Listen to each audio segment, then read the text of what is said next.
السلام عليكم، كي دايرين؟ لاباس عليكم؟ نتمنى تكونوا بخير على خير.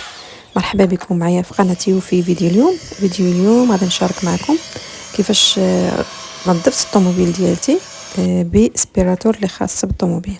كتجي على هاد الشكل سبيراتور صغيره، كتشارجا بالضو، يعني ماشي كابلي، كتشارجيوها بالضو وكتهزوها كتخدموا بها الطوموبيل ديالكم. كتجي على هاد الشكل، فيها شي 4 الريوس، كل راسو يعني كيفاش كيخدم.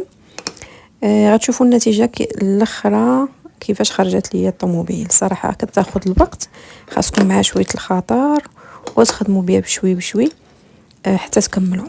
الناس اللي ما كيقنعهمش الغسيل ولا التنظيف ديال لافاج، صراحه انا شحال من مره كندير الطوموبيل لافاج فما كيعجبنيش ولا ما كيخرجوش ليا الطوموبيل كما بغيت. ضروري كيزقلوا شي بلاصه، ضروري كيخليو شي حاجه ما هياش هذيك.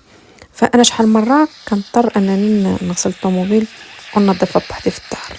فهذه خدمت بها صراحه. غادي نشوف النتيجه الاخرى في الفيديو كيفاش خرجت ليا كيفاش خرجت لي الطوموبيل. هذا الراس طويل كيشطف الغبره اللي كتكون هكا ما كتوصلوش ليها، فوق كيشطف الغبره بواحد كل مره زوينين كيشطفوا الغبره بواحد الطريقه صراحه كتخدك ديك الغبره الرقيقه كاع كتشطفها. هاد السبيراتور ما عرفتش ملي كيتباعوا المغرب، هذه ديال برا ماشي ديال المغرب، بالي راجلي هذه من برا ماشي ديال المغرب. ما عرفتش هنا ملي كيتخادو مش من جوميا ولا ما عرفتش ملي كتكومونديوهم بعدا هادو خاصين بالطوموبيل.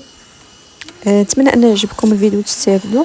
تبعوه حتى الاخر. الناس جداد مرحبا بكم، اللي تابونوا عندي شاركوا عندي في القناه مؤخرا شكرا لكم ومرحبا بكم. نتمنى انكم تكونوا وافيين للقناه ديالي.